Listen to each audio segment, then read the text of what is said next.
two different luggages. This one with this kind of lock. Actually, same lang sila ng lock. And my other luggage. This one with this kind of lock. Same lang.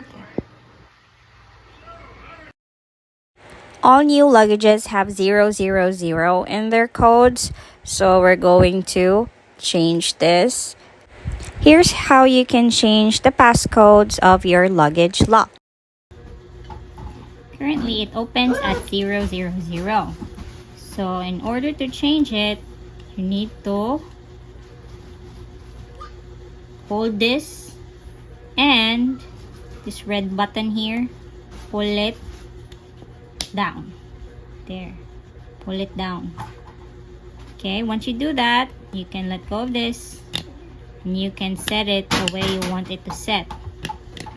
Let's say 301. So it opens now at 301. Then you can pull this up. Okay. So it opens at 301. You lock it. Opens at 301. Again, lock it. Let's try to move. Doesn't open anymore.